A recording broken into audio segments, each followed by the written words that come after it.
Mobile دے دو۔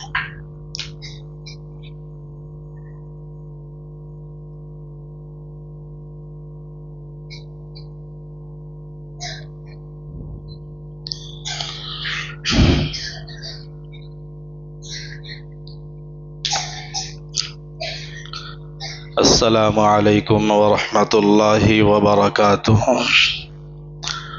نحمده ونصلي على رسوله الكريم اما بعد فاعوذ باللہ من الشیطان الرجیم بسم اللہ الرحمن الرحیم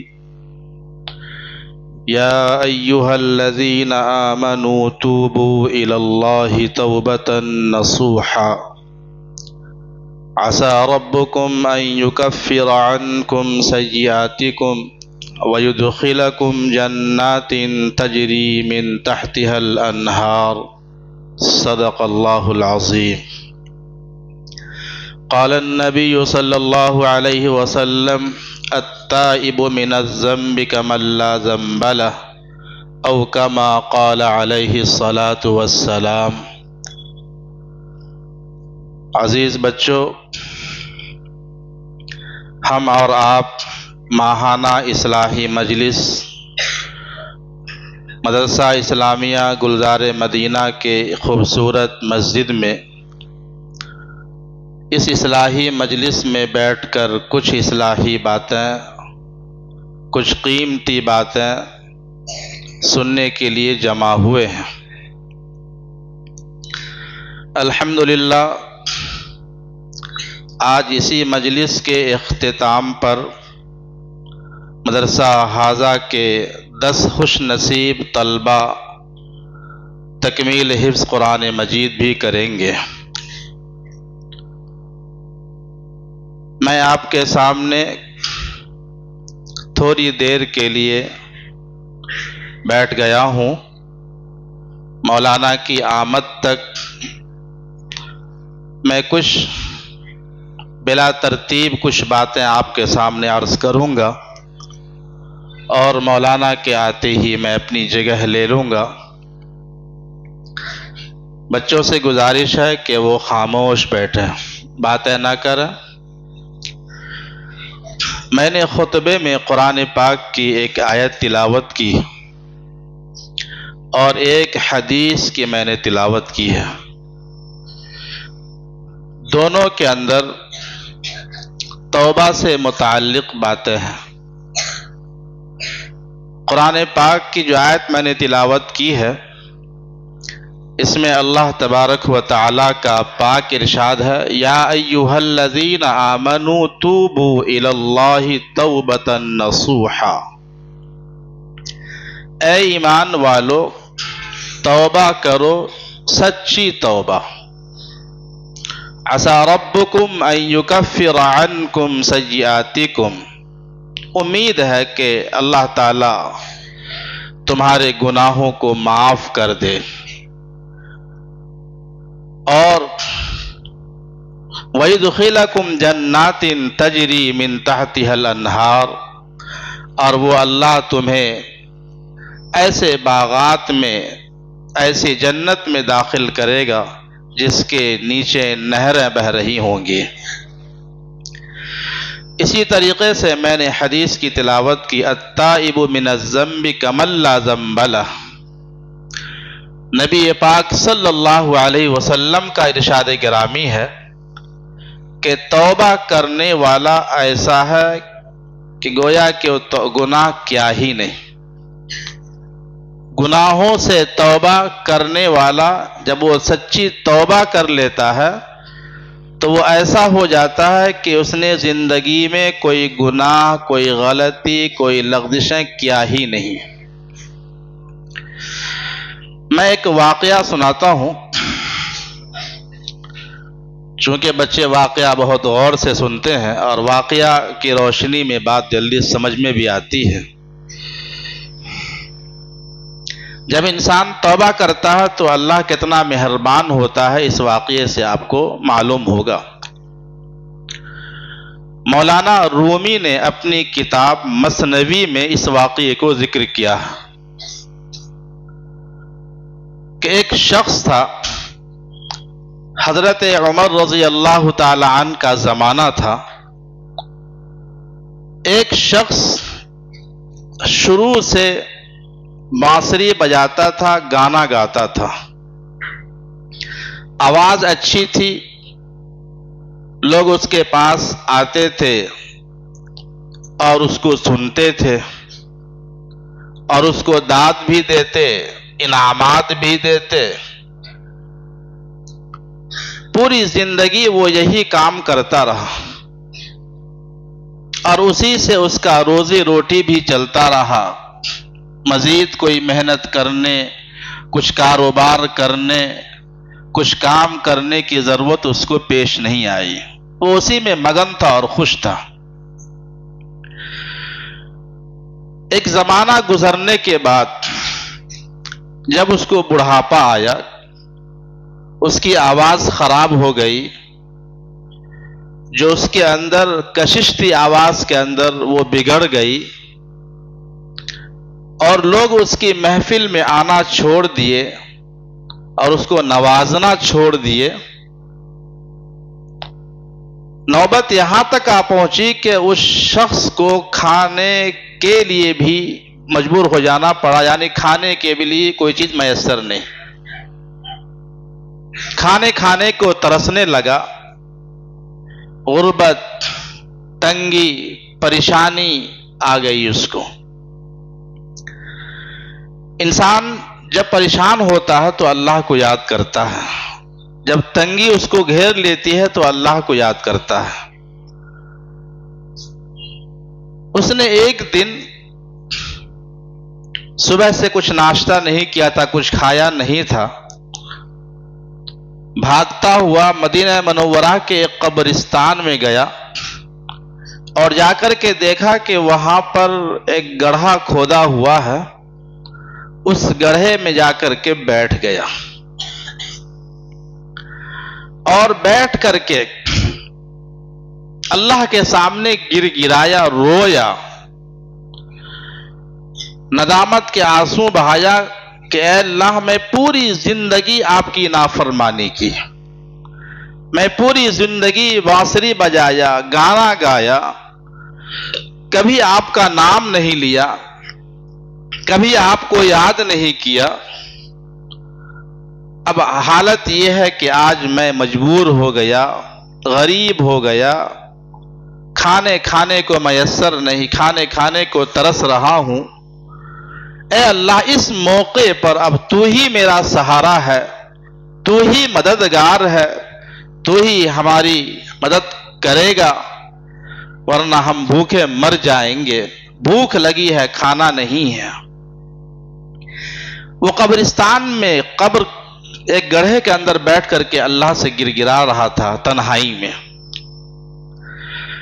اللہ تبارک و تعالی بہت رحیم ہے، اللہ غفور ہے، اللہ اپنے بندوں کو معاف کرتا ہے. چنانچہ اللہ نے حضرت عمر رضی اللہ تعالی عنہ کے خواب میں بتایا. انہوں نے خواب میں دیکھا کہ ایک شخص آیا اور اس نے کہا کہ اے عمر اٹھو، ایک بندہ جو کئی روز سے بھوکا ہے اس کے لیے کھانا تیار کرو اور کھانا تیار کر کے اس تک لے کر کے جاؤ، اس کو کھانا کھلاؤ. حضرت عمر رضی اللہ تعالی عنہ بیدار ہوئے، فوراً کھانا تیار کروائے اور کھانا تیار کرنے کے بعد کھانا لے کر کے بذات خود اس شخص کی تلاش میں نکل گئے جس کو خواب میں دکھایا گیا تھا. وہ تلاش کرتے کرتے اس قبرستان تک پہنچ گئے جس قبرستان میں وہ بندہ ایک گڑھے کے اندر گر گرا رہا تھا، رو رہا تھا، اللہ سے کھانا مانگ رہا تھا. حضرت عمر وہاں پہنچے، گڑھے میں جھانک کر کے دیکھا تو وہ شخص حضرت عمر کو دیکھ کر کے گھبرا گیا، پریشان ہو گیا کہ اب تو میری خیر نہیں. حضرت عمر کا جاہ و جلال اور ان کا غصہ سب کو معلوم تھا. وہ گڑھے سے نکلا اور تیزی کے ساتھ بھاگنے لگا.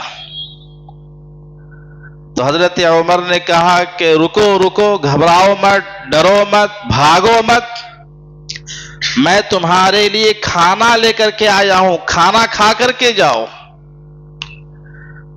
جب یہ آواز اس کے کان میں پڑی تو فوراً رک گیا اور حضرت عمر رضی اللہ تعالی عنہ کے قریب ہوا، اور قریب ہونے کے بعد حضرت عمر وہیں پر اس کے لیے دسترخوان لگائے اور کھایا. کھانے سے پہلے وہ جیسے ہی کھانا سامنے دیکھا سجدے میں گر گیا، سجدے میں گر گیا اور بہت رویا، گر گرایا اور کہا کہ اللہ، میں زندگی بھر آپ کی نافرمانی کرتا رہا، کبھی آپ کا نام نہیں لیا، کبھی آپ کی عبادت نہیں کیا، اور ایک مرتبہ، آج پہلی مرتبہ میں آپ کا نام لیا، آپ کو یاد کیا، آپ کے سامنے گر گرایا، اے اللہ تو تو میرے لیے کھانے کا انتظام کر دیا. ہوں گنہگار، ہوں گناہوں سے لدا ہوا، لیکن اللہ تو کتنا مہربان ہے کہ صرف ایک دن میں نے تمہیں یاد کیا، وہ بھی اپنی ضرورت کے لیے، اپنے پیٹ کے لیے، اپنی بھوک کو مٹانے کے لیے، بھوک کو ختم کرنے کے لیے. اے اللہ میں نے آپ کو یاد کیا، آپ کتنے مہربان ہیں کہ آپ میرے لیے کھانے کا انتظام کر دیا. کھانا کھایا، وہ اللہ کا شکر ادا کیا. پھر اس کے بعد اس کی زندگی بدل گئی، پھر وہ اللہ کو یاد کرنے والوں میں شمار اس کا ہونے لگا. کہنا یہ ہے کہ انسان کتنا بڑا بھی گنہگار ہو، اس کو چاہیے کہ وہ توبہ کرے، اور توبہ استغفار کرنے والوں کو اللہ پسند کرتا ہے. ان اللہ یحب التوابین ویحب المتطہرین. اللہ تعالیٰ توبہ کرنے والے کو پسند کرتا ہے اور صفائی ستھرائی سے رہنے والوں کو اللہ پسند فرماتا ہے. اسی طریقے سے توبہ کرنے والوں سے اللہ کتنا خوش ہوتا ہے، اس کی ایک مثال دیتا ہوں میں. حضرت انس رضی اللہ تعالی عنہ اس کے راوی ہیں. حدیث کے اندر آیا ہے کہ ایک شخص اونٹ پر زاد راہ لے کر کے، یعنی کھانے پینے کی چیز لے کر کے صحرا کا سفر کرتا ہے. سفر کرتے کرتے درمیان میں آرام کرنے کے لیے وہ ایک درخت کے نیچے لیٹ جاتا ہے. جب تھوڑی دیر کے بعد اس کی نیند کھلتی ہے، وہ نیند سے بیدار ہوتا ہے، تو بیدار ہونے کے بعد دیکھتا ہے کہ وہ اس کا اونٹ جو اس کی سواری بھی تھی اور جس پہ اس کا سامان بھی تھا، سب کچھ تھا، غائب ہے. پہلے زمانے میں صحرا کا سفر ایسا ہوتا تھا کہ دور دور تک نہ پانی نظر آتا، نہ کوئی ہوٹل نظر آتا، نہ کوئی کھانے پینے کی چیز نظر آتی، نہ کوئی مددگار ملتا، کوئی انسان نظر نہیں آتا. اس نے حتی الامکان اونٹ کو تلاش کرنے لگا، چاروں طرف دیکھا، نظر دوڑایا، کہیں دور دور تک اس کو اپنا سواری یعنی اونٹ نظر نہیں آیا. اب وہ مایوس ہو گیا، اس کو یقین ہو گیا کہ اب موت کے علاوہ کوئی چارہ کار نہیں. اب کیونکہ کھانا بھی نہیں ہے، پانی بھی نہیں ہے اور سواری بھی نہیں کہیں جائے، اس کو یقین ہو گیا کہ اب موت کے علاوہ کوئی چارہ کار نہیں ہے، اب مرنا ہی ہے، موت ہی آئے گی اس مقام پہ. مایوس ہو کر کے پھر وہیں پہ اسی جگہ پہ وہ سو گیا. تھوڑی دیر نیند لگی، پھر بیدار ہوا. وہ بیدار ہوا تو دیکھا کہ وہی اونٹ پورے ساز و سامان کے ساتھ اس کے سامنے موجود ہے. اس بندے کے اتنی خوشی ہوئی کہ اس نے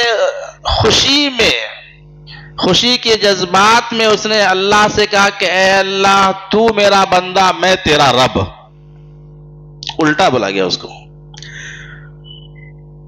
تو جتنی خوشی اس کو اس وقت ہوئی تھی، اللہ فرماتے ہیں، حدیث کے اندر آیا ہے کہ اللہ تبارک و تعالی اس سے کہیں زیادہ خوش ہوتے ہیں جب کوئی بندہ توبہ کرتا ہے۔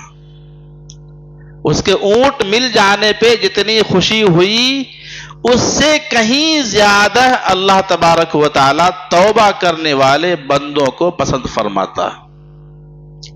اس لیے عزیزو، زندگی ہے، زندگی کے اتار چڑھاؤ میں اور زندگی گزارتے ہوئے انسان سے لغزشیں ہوتی ہیں، گناہ ہوتا ہے۔ جب بھی گناہ ہو جائے انسان کو چاہیے کہ فوراً توبہ کر لے، توبہ کرے، سچی توبہ کرے، ندامت کے آنسو بہائے۔ اللہ تعالیٰ ایسے بے شمار لوگوں کے گناہوں کو معاف کیا ہے جس کے اوپر گناہوں کا پہاڑوں کا انبار رہا ہے، جس کا سر گناہوں سے لدا ہوا بھاری ہے، اللہ نے ایسے گنہگاروں کو معاف کیا ہے۔ اس لیے ہم کبھی بھی مایوس نہ ہو کہ ہمارا بہت بڑا گناہ ہے، ہم بہت بڑے گنہگار ہیں، ہم سے گناہ ہوتا ہی رہتا ہے، ہمارے توبہ کو اللہ معاف نہیں کرے گا۔ کبھی ایسی مایوسی نہیں ہونی چاہیے۔ اللہ تبارک و تعالی غفور ہے، رحیم ہے، معاف کرنے والا ہے، وہ ہر حال میں معاف کرے گا۔ میں ایک واقعہ اور سناؤں آپ کو۔ 40 سال کا نافرمان جب توبہ کیا تو اللہ نے اس کے گناہ کو معاف کر دیا۔ بنی اسرائیل کا واقعہ ہے۔ بنی اسرائیل میں حضرت موسیٰ علیہ السلام کی موجودگی میں قحط سالی آیا۔ بارش نہیں ہو رہی تھی، غلہ نہیں ہو رہا تھا، کھیتیاں نہیں ہو رہی تھی، لوگ پانی کے لیے ترس رہے تھے۔ موسیٰ علیہ السلام پوری قوم کو لے کر کے ایک جگہ پر جمع ہوئے کہ اللہ سے دعا کریں گے، گر گرائیں گے، اللہ سے اپنی تکلیف سنائیں گے اللہ کو اور پانی طلب کریں گے۔ چنانچہ موسیٰ علیہ السلام ایک روز سب کو لے کر کے ایک میدان میں جمع ہوئے، مردوں کو بھی، عورتوں کو بھی، بچوں کو بھی، جوانوں کو بھی، بوڑھوں کو بھی، سب کو جانوروں کو بھی، سب کو لے کر کے ایک میدان میں جمع ہوئے۔ جمع ہونے کے بعد سب لوگ گر گرا کر کے اللہ کے سامنے دعا کر رہے ہیں، رو رہے ہیں، اللہ سے مانگ رہے ہیں۔ بارش نہیں ہو رہی ہے۔ موسیٰ علیہ السلام اللہ سے ہم کلام ہوتے تھے، اللہ سے بات کرتے تھے۔ موسیٰ علیہ السلام اللہ سے ہم کلام ہوئے اور کہا کہ اے اللہ، ہم اتنا گر گرا رہے ہیں، اس میں بوڑھے بھی ہیں، جوان بھی ہیں، عورتیں بھی ہیں، مرد بھی ہیں، بچے بھی ہیں، سب موجود ہیں اور سب گر گرا رہے ہیں، آپ سے پانی طلب کر رہے ہیں۔ اے اللہ، آپ رحم کیوں نہیں کرتے؟ آپ بارش کیوں نہیں برساتے؟ تو اللہ تبارک و تعالیٰ نے حضرت موسیٰ علیہ السلام کو کہا کہ تمہارے درمیان ایک بندہ ہے جو 40 سال سے میری نافرمانی کرتا ہوا آ رہا ہے۔ کیسے بارش ہو؟ 40 سال سے میری نافرمانی کیا، وہ بندہ تمہارے درمیان موجود ہو، اس سے کہو کہ وہ اس تمہارے درمیان سے نکل کر باہر چلا جائے، ہم بارش برسا دیں گے۔ موسیٰ علیہ السلام نے کہا کہ اللہ، اتنا بڑا مجمع ہے، میری آواز کیسے پہنچے گی اس شخص تک جو 40 سال سے آپ کی نافرمانی کر رہا ہے؟ تو اللہ نے کہا کہ اے موسیٰ، اعلان کرنا آپ کا کام ہے، اس کی کانوں تک آواز کو پہنچانا میری ذمہ داری ہے۔ آپ اعلان کیجئے کہ جو شخص 40 سال سے اللہ کی نافرمانی کرتا ہوا آ رہا ہے، وہ اس درمیان سے، اس محفل سے اٹھ کر کے باہر چلا جائے۔ موسیٰ علیہ السلام نے اعلان کیا۔ کون ہے وہ شخص جس کی وجہ سے بارش رکی ہوئی ہے؟ جو 40 سال سے اللہ کی نافرمانی کرتا ہوا آ رہا ہے وہ اس محفل سے باہر نکل جائے۔ جیسے ہی اعلان ہوا تو اس بندے کو بڑا احساس ہوا اور کہا کہ میں ہی وہ گنہگار ہوں جو 40 سال سے گناہوں میں پڑا ہوا ہوں اور 40 سال سے اللہ کی نافرمانی کر رہا ہوں۔ اپنے سر پر ایک کپڑا ڈالا، گردن کو جھکایا اور جھکا کر کے کہا کہ اے اللہ، اگر میں اس وقت یہاں سے باہر نکلوں تو میں رسوا ہو جاؤں گا، میں ذلیل ہو جاؤں گا، لوگ میرا مذاق اڑائیں گے کہ اس کی وجہ سے بارش نہیں ہو رہی تھی۔ اے اللہ، تو 40 سال تک میرے اس گناہوں پر پردہ فرمایا، ستاری کا معاملہ کیا۔ اے اللہ، میں سچے دل سے توبہ کرتا ہوں کہ آج کے بعد سے میں تیری نافرمانی نہیں کروں گا، گناہ نہیں کروں گا۔ اے اللہ، میرے گناہ کو معاف کر دیجئے، آج کے بعد سے میں تیرے حکم کو مانوں گا اور تیرے حکم پر چلوں گا۔ وہ دل میں گر گرایا، اللہ سے معافی مانگا۔ تھوڑی دیر میں بارش شروع ہو گئی، زوردار بارش ہوئی۔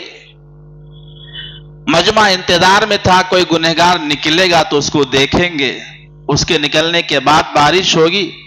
ابھی یہ بندہ اپنے سر کو اٹھایا بھی نہیں صحیح سے کہ بارش شروع ہو گئی۔ موسیٰ علیہ السلام اللہ سے ہم کلام ہوئے، کہا کہ اے اللہ، آپ نے تو کہا تھا کہ ایک بندہ ہے جو 40 سال سے میری نافرمانی کر رہا، اس کی وجہ سے بارش نہیں ہو رہی ہے۔ ابھی ہماری اس محفل سے تو کوئی نکلا بھی نہیں، کوئی باہر گیا بھی نہیں اور بارش ہونے لگی۔ ذرا بتا دیجئے وہ بندہ کون ہے؟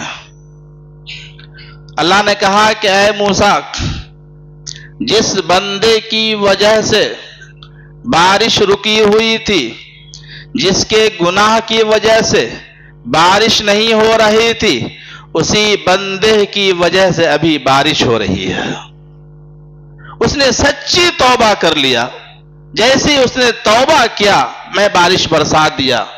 تو موسیٰ علیہ السلام نے کہا اے اللہ، ذرا آپ بتا تو دیجئے کہ وہ بندہ کون ہے؟ کون ہے وہ شخص جو 40 سال سے آپ کی نافرمانی کرتا رہا؟ تو اللہ نے کہا کہ اے موسیٰ، جس بندے کے گناہ پر میں 40 سال سے پردہ پوشی کرتا رہا، میں اس کے بارے میں تم کو بتا دوں، جبکہ وہ توبہ کر لیا۔